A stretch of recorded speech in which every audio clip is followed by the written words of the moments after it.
Okay, all right, we're gonna get it started. So before I hit on the news here, anybody have anything to bring up? I did get one email from a fella, Connor, who's not on just yet, but I'll try and respond to that.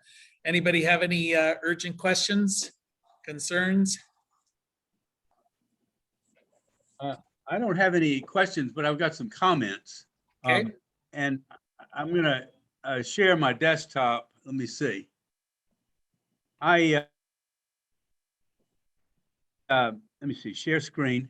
Okay, I'm going to show a couple of curves. Everybody knows the IV curve, right? Yes. Yeah. When you short some panels together, I was curious about where I was on the IV curve, and I could only do that by putting an amp meter clamp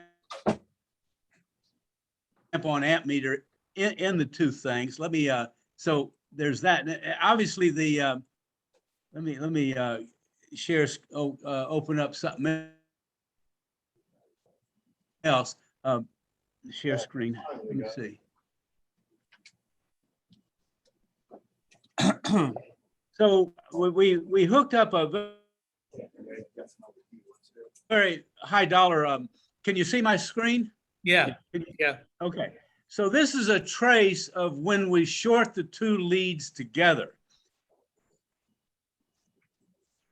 And you see my mouse, this is 0 amps right here. And this is maybe six or 7 amps right here. But when we shorted it together, it went real high, and then it oscillated a little bit. And, you know, just FYI, I don't know that it means anything or it's important, but it's sort of the interpretation I got from my smart friend was there's maybe some capacitance in the panel, and it discharges rather significantly, but that happens over a period of maybe 30 microseconds. And also there was this ringing that occurred, and we don't quite know what that was about. But let me show one other slide. Okay, so I killed that. And okay, so let me okay, this is the one where we really wanted to understand what was going on, try to understand where I am on the IV curve when I arc the panels, right? You can hold the leads together and make a spark, right? And the bottom curve is the amps coming as sensed by the adjuvant current sensor. And the top, you can ignore the top, that's the frequency analysis, FEA, of this, which looks like noise, but it's not entirely noise. And you can see the, I think the amp short circuit on this panel was 8 amps. For flashing him. It's all right. you flash. So I guess the bottom line is the arc was not I short circuit. It wasn't 0. It was maybe 7 amps or so. And I just wanted to throw that. The goal here for me is to design a plexiglass chamber in which we continuously arc something. It's very difficult to hold the two leads together and maintain a gap. Besides, the arc melts the copper and sets the insulation on fire. So the goal is actually, you know, in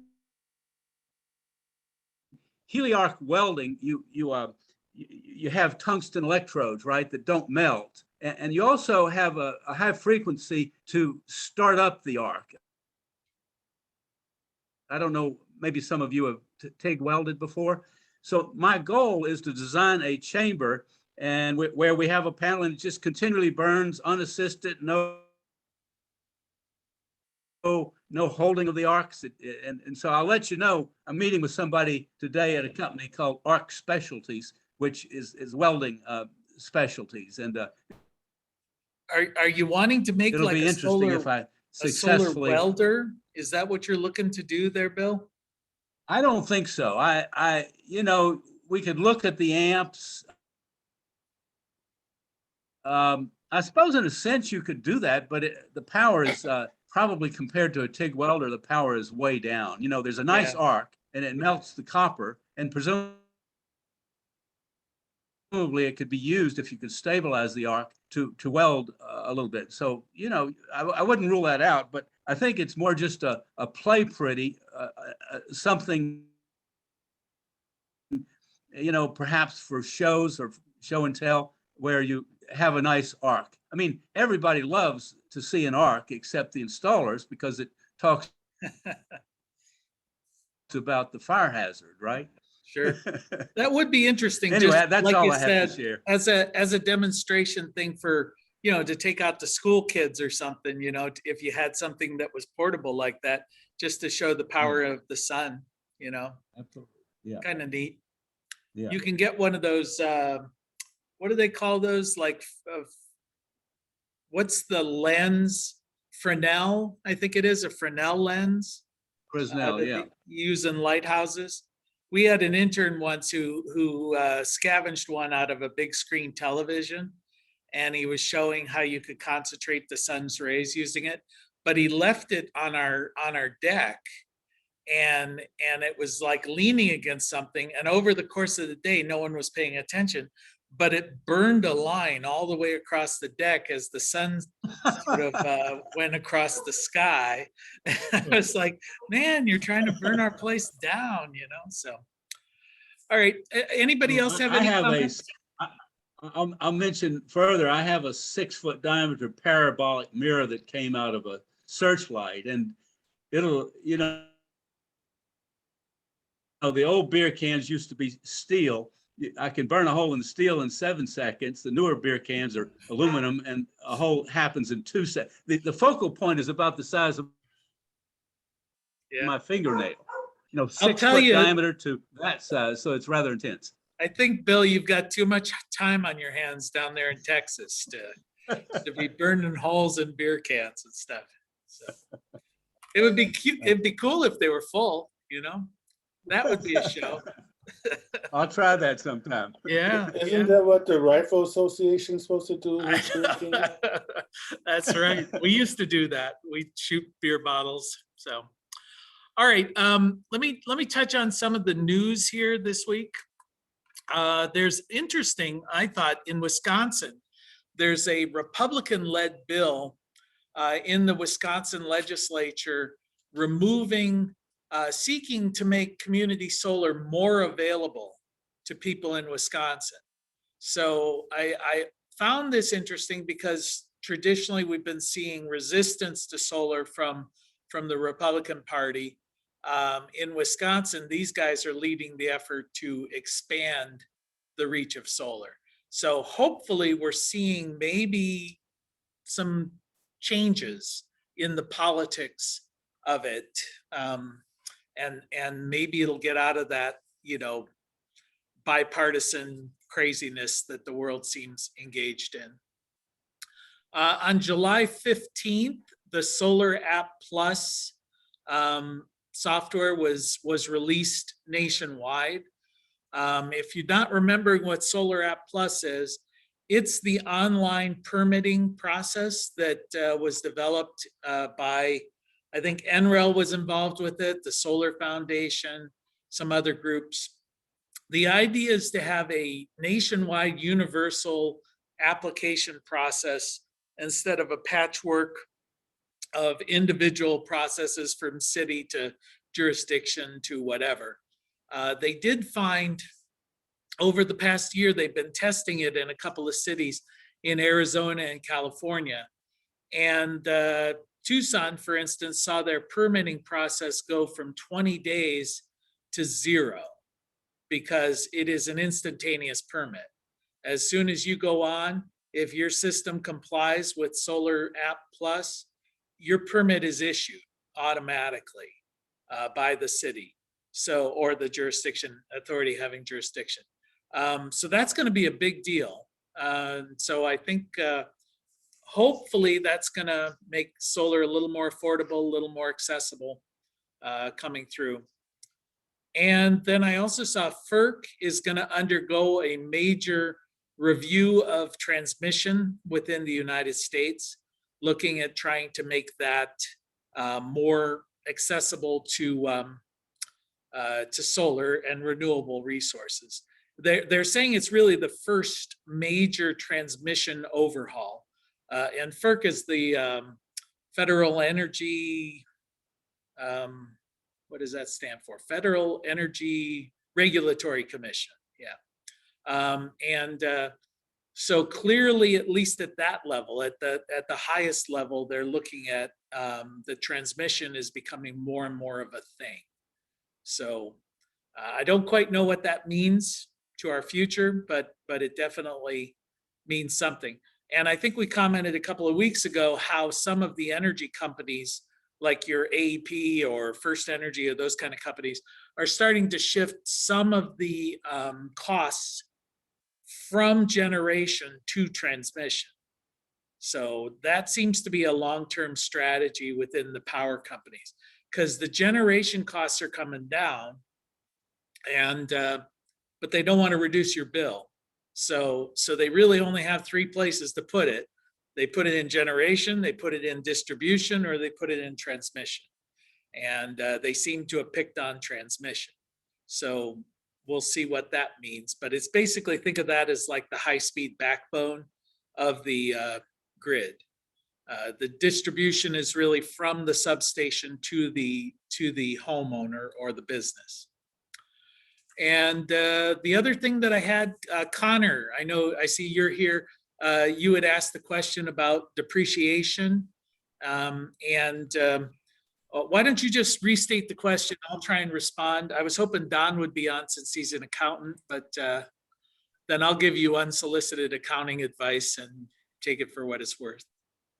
Definitely. So my job is the energy efficiency rebate programs all across the country. So I work for a company called ClearResult, and recently they started allowing solar projects in one of our programs in Pennsylvania, the PPL program. And we're kind of designing how we're going to pay these projects right now. And we're in a room full of engineers and nobody has any clue about depreciation. So I just wanted to hear, like, from you all how depreciation kind of plays into the project financing, what kind of restrictions there are, because I know it's not straight line depreciation. I was reading about the makers. I don't know if that's even how you say it, but yeah, any information you can share with me would be super helpful. Yeah, I'll tell you what I understand about this, and then if I'm wrong or if anybody else has other insights. Yeah, you're talking about the accelerated depreciation.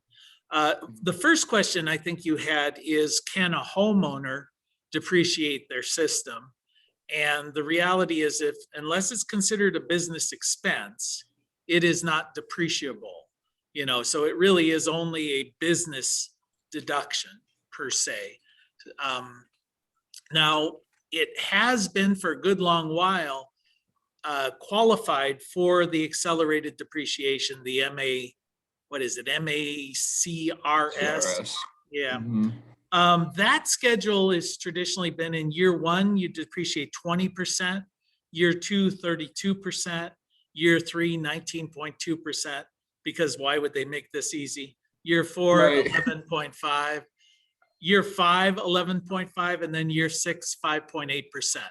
So Right. basically it's over a 5.5 year period.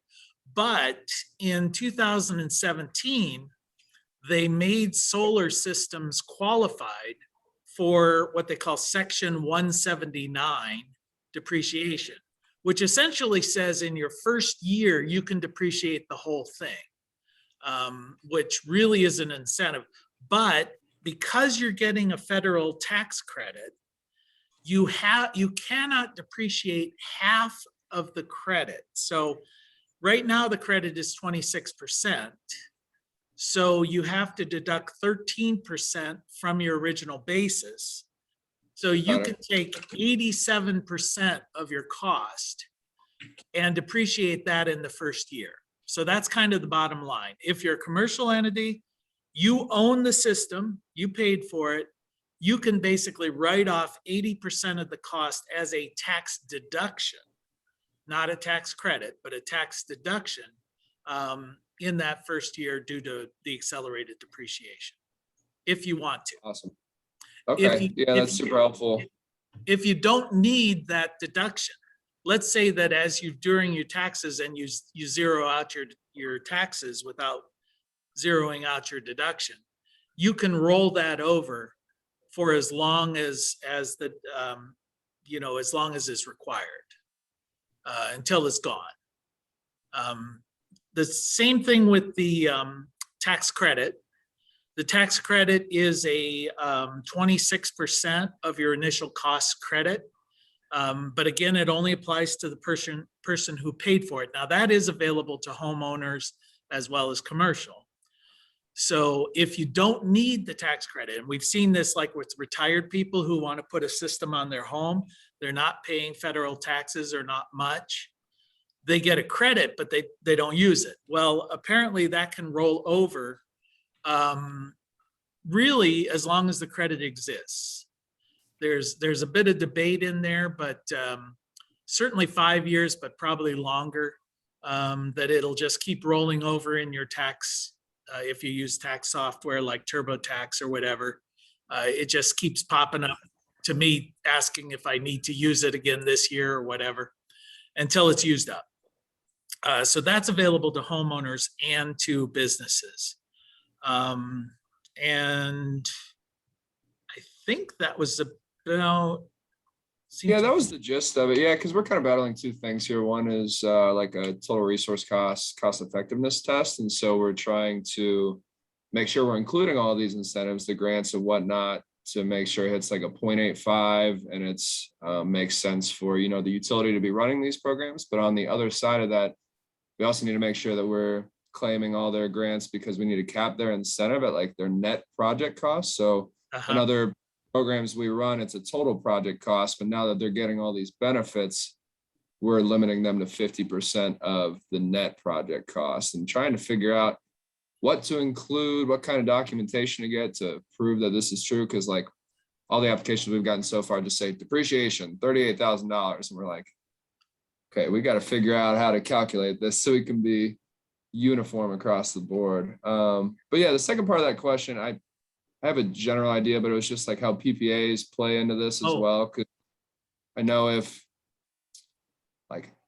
I get solar installed on my house or business and it's a PPA, I can't be claiming the tax credits to depreciation because I don't own the system. Right. But so how does that play out for installers? I'm sure they've figured out how to navigate so they're able to gain those credits and pass them on if they want to. I'm sure they do. Well, normally with a PPA, of course, you've got an installer and you've got an investor and then you've got a customer. And it's usually the investor who is going to be the owner of the system. And part of their investment strategy is to look at the depreciation and the tax credits and all of that as part of their return on investment. Now, the installer could be the investor as well, which is an option, but it's the person who owns the system who gets to take the credit and the depreciation. So Gotcha. with the PPA, the customer is just basically purchasing power from somebody who owns a system. Right. And that's where it gets confusing for our program because their application is tied to their own meter. So we were trying to figure out how to navigate this. And I guess the other question was like, so that's how nonprofits kind of pull it off, is that they do a PPA so they can claim those benefits. So they can get, the tax credit and claim depreciation. So, well, I guess the owner can claim that because as a nonprofit, you wouldn't be able to get the tax credit because you don't pay taxes. Right. Yeah. Usually that's why churches, schools, and the like, they'll do a PPA with an investor. Well, the investor is taking all of the credits, but the price that they're charging the nonprofit incorporates the lower cost of production because they're getting all the credits. So it's a secondhand, benefit to the end user. And often the investor will then put it on that church or on that school's property, but then the school doesn't own it. But then, of course, they didn't have to pay for it either. So that's Right. now there is a movement in Congress right now that might happen within the next 6 months or so that takes that federal tax credit. And if you don't need it as a credit, they'll send you a check. They'll pay you, which changes the whole universe for nonprofits, because then that nonprofit would get cash back. They would effectively get the same benefit as if they were paying taxes. And that also affects retired people for residential systems and that kind of thing. So that's a big deal if that thing goes through. Definitely. I was going to mention too about REAP. I don't know if you're talking about different incentives, but this is something that comes up as well. The rural electrification or the renewable energy agricultural program or something like that. Anyway, it's through the FDA or the farm subsidy bill. And they have these REAP grants. So if you're an agricultural business or a business that's located in a town with a population of less than 50,000, which is considered to be rural, you can get a 25% grant for the installation costs of your installation. And it's pretty easy to get. And so that's money that a lot of people are just leaving on the table if they're a business wanting to install a PV system.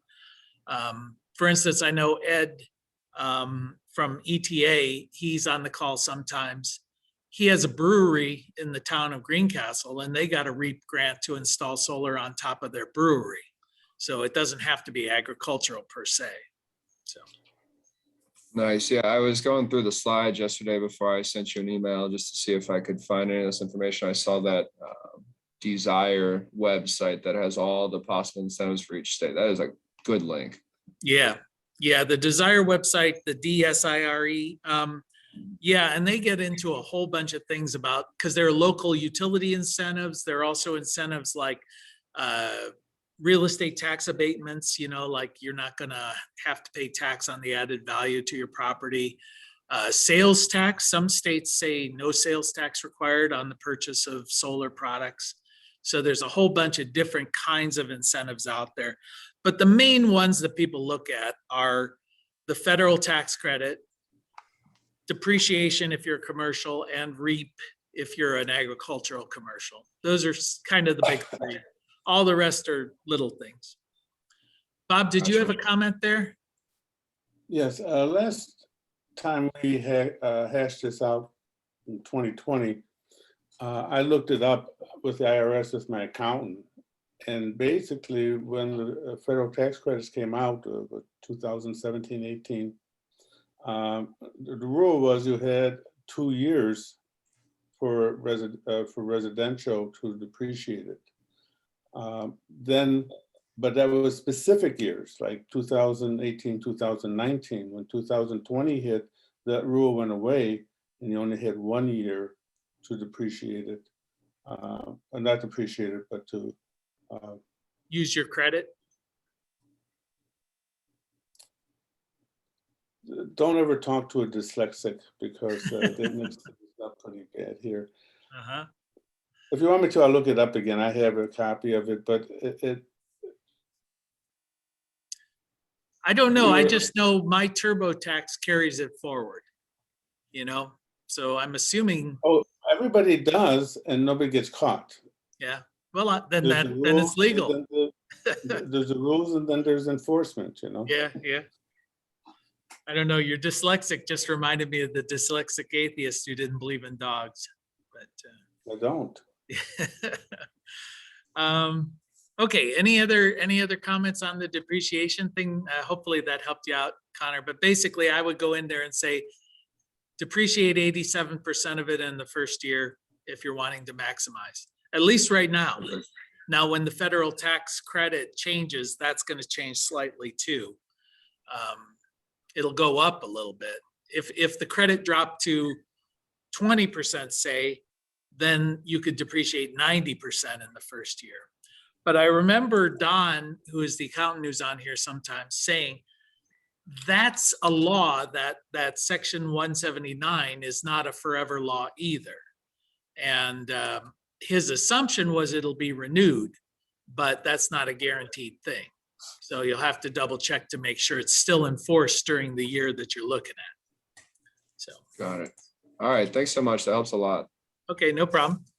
All right, anybody else have any questions? I had put on here to talk a little bit about pollinators, only because I thought it was interesting. I saw a bunch of articles while I was doing research about this. This seems to be gaining a lot of traction. But for ground-mounted systems, there is a lot of discussion about planting undergrowth that's pollinator friendly. And so there's a group called Be the Change, BEE, that's working with some solar developers about pollinators, making the array, rather than just planting grass or putting in sod and then having to maintain it.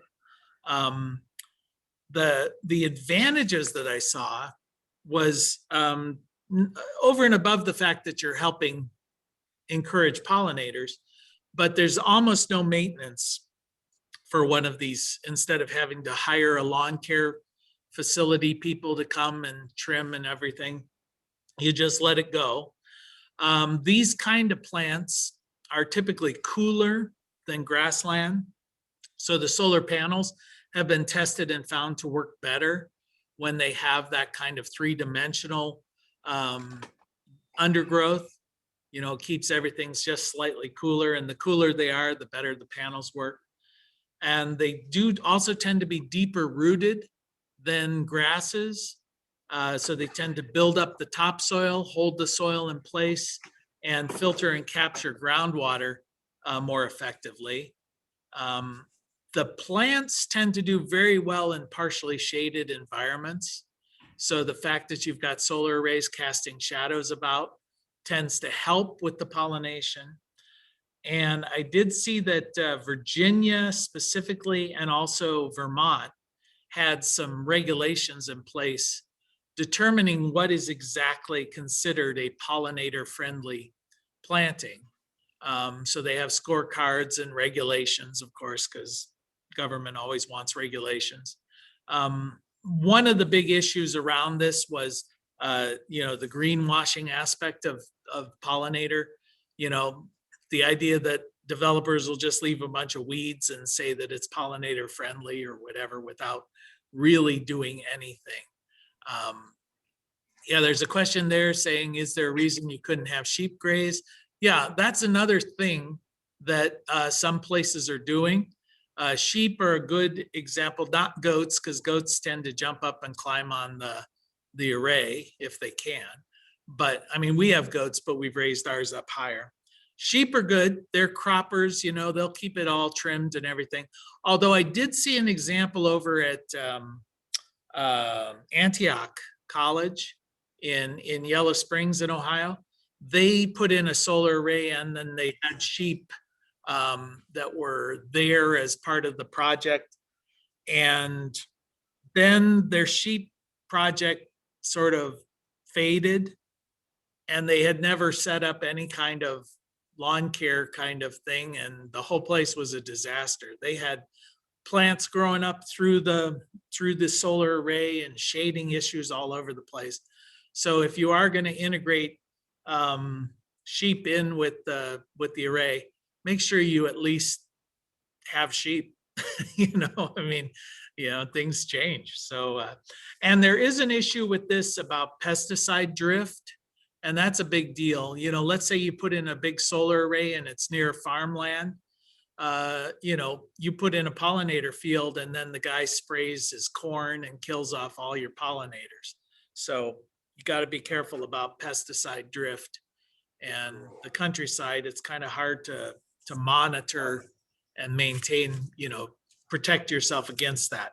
But it's something to be aware of. Another saying, what about cows? I'm sure cows would be fine as well. But once again, make sure your array is high enough so that you're not cattle, any of those kind of things can be a little rough on your facilities. And I do know that cows like to rub up against stuff. So make sure that your array is robust enough to take, a 1,500-pound animal, putting all its weight into it and rubbing its side. That's something to be concerned about. That was kind of all I had. And then I thought, all right, well, we're either going to be a short session today, or if anybody else has any questions to bring up. Maybe I can bring up one question. I was looking at a video about charging and discharging rates on batteries. And they were talking about the charging rates and the discharging rates, and they're very specific to the specific batteries. So for instance, if you buy a battery pack, it may say that it wants a charging rate. It's recommended at 20 amps, maximum 35 amps. Okay, so that would be the amount of discharge rate or the amount of charge rate. Normally in our class, we talk about the discharge rate and say, okay, if you're going to operate at a C20 discharge rate, which means from full to empty over a 20-hour period, the battery will have this much capacity. If you do it faster, it's going to have less. If you do it slower, the battery will have a greater capacity. But charging rate is also a factor. And I was just wondering if any of you guys have standalone systems or systems where you're using. My assumption was the charge controller will protect the battery against overcharging. If it has a maximum of 15 amps and you hook it up to a very large array that is generating more than 15 amps, my assumption is the charge controller will protect that, assuming everything is there. But I just didn't know if anybody's had experience with that, where they've seen the charge controller throttle down too many amps going into a battery. Is that anything out there? I've worked with some charge controllers, but the specification is the amps is just what you buy. That is, it's inherent in the specifications of the charge controller. There's no setting that I recall that controls max amp. Oh yeah, you're right. Based on the C rating of the battery. Yeah, so if you oversize the array for the charge controller, you probably just blow the charge controller. Yeah. Another thing in that same vein is I did see an article that was saying that if you, in very low temperatures, lithium ion batteries, trying to remember this, but they do not, oh yeah, they reduce their ability to take a charge is reduced. That was an issue I hadn't run across before. So for instance, if you have a battery that under normal circumstances might be able to be charged, and this was dealing with electric vehicles. So if you could charge it with a fast charger, for instance, but if it was cold, then that fast charger might actually not be appropriate, or you're trying to force too many amps into a lithium ion battery when it's cold. And so you have to reduce the amount of amps. Once again, I would assume a battery charger like that for an EV would be smart enough to know and have a temperature sensor. But it's something, I guess, to be aware of, because with the new code coming out in 2023, all batteries are going to have to be stored outdoors, all new installations. So we're going to have to worry about charging and discharging of lithium ion batteries at below freezing. And what is that going to do? How's that going to affect how we design our systems? You say the National Electric Code in 2023 is going to make that change? Yeah, that's what I've been told. Okay. Yep. I mean, any installation that exists is grandfathered, but all new installations are going to have to be outdoors. nobody's been able to explain why, but my assumption is because these battery banks are going higher and higher voltage. And they've probably decided, because there was always that rule that 50 volts or less for indoor, but these battery banks are coming in at 1500 volts, 1000 volts, you know, so they're saying take them outside. Seems a logical precaution, I guess. So. All right, anything else for the good of the cause? Jay, I'm a guest here. Can you hear me okay? Yeah, I can hear you, Dan. In the context of your question and comment a few moments ago relative to the charge controllers, are you referring to vehicle or stationary batteries for an off-grid system or even a hybrid system? Yeah, I was thinking in my mind anyway about the solar arrays charging a stationary battery bank. And what was occurring to me is that the batteries have a limitation of the amount of amps that they can receive. And if you oversize the array to generate more amps, does that charge controller throttle it down automatically? Although Bill was pointing out that you got to size the battery or the charge controller based on the amps of the array anyway. So it was maybe a dumb question, but it occurred to me and I wondered why I hadn't thought about it before. No, it's actually not a dumb question, but the information provided was not entirely accurate. Some of the low-end charge controllers themselves generally do not limit the current to a specific value. Higher end charge controllers are programmable, and you can say, for example, let's say you've got enough PV hooked up to the controller to generate, theoretically, throwing out a number, let's say 30 amps at 48 volts. And let's say the battery is only rated to take 20. You can use a setting in the charge controller to limit its output current to 20 amps, regardless of how much PV you've got connected to it. Okay, well, that's good to know. Yep, because I mean, most of us in today's world don't really use charge controllers very much because, you know, it's a grid tied system. Now we're getting into more and more AC coupled and DC coupled. Although in my experience, those, if, you know, I'm assuming there's a charge controller, but it all seems to be integrated in with the package. And even to that extent, those that are both inverter and charge controller have got programmability built in for charging the battery. Yeah.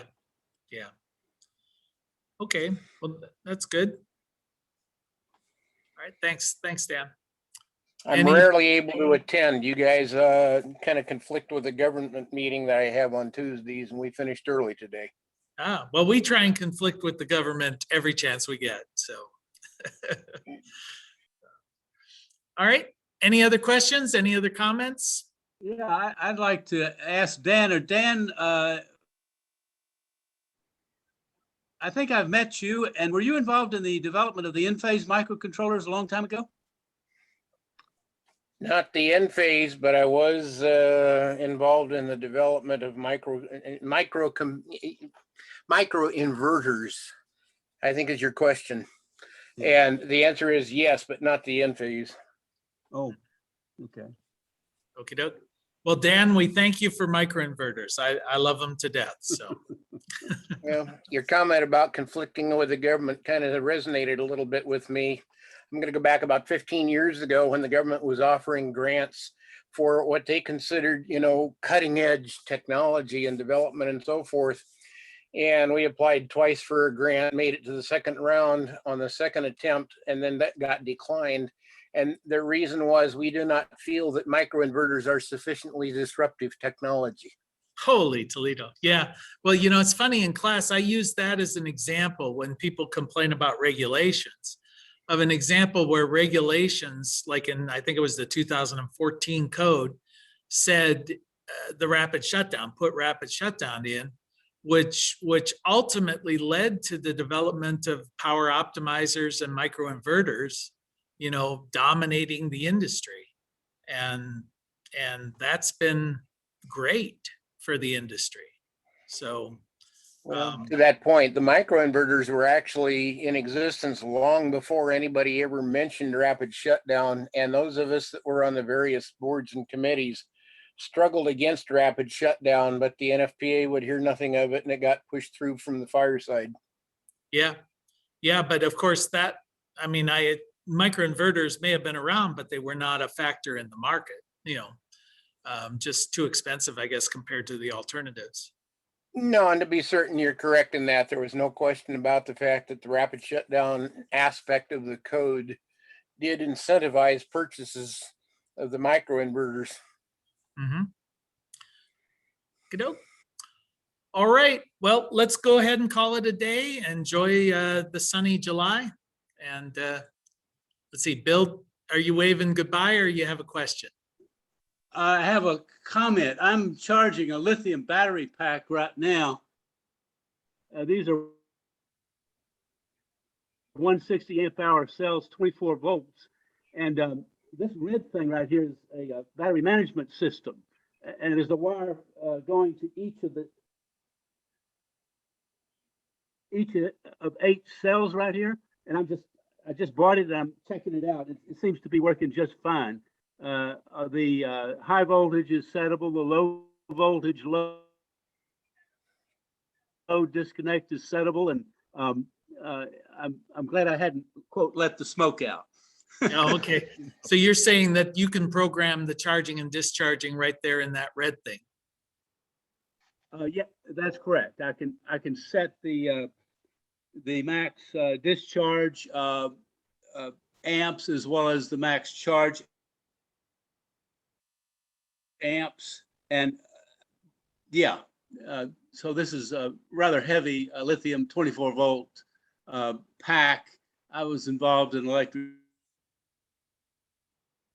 vehicles a long time ago, somewhat, and these came out of an electric vehicle. But it's interesting. You know, I've got a charger there, putting 23 amps at 26 volts into the pack, and this red thing right here actually talks to my iPhone. I have an app on the phone that you can't see that, of course, that tells me the status of everything, and it's kind of exciting, you know, because a lot of companies are offering standby power supplies when the grid goes down these days, and they're all lithium, and they all have 1,000 watts of output power runtime depending upon the amp hours in the battery pack. Mm-hmm. And I think given the experience we had in Texas with the deep freeze, Dan, do you have any comments on that? Anyway, that's all I have to say. No, but the comments about lithium being temperature sensitive were correct. Yeah. Are correct. Well, and we're seeing, the statistics I've seen out of California is about 40% of all new installs are incorporating batteries. So I think everybody's finding that the grid is not as reliable as people may have thought. And in combination with the fact that batteries are getting more affordable, this is just going to be a standard thing that we've got to, we're going to be incorporating batteries either in an AC coupled or a DC coupled manner. And that's the new reality. So, okie doke. Well, I'll see you all next Part of that. Tuesday. Yep. All right. Take care. Bye-bye.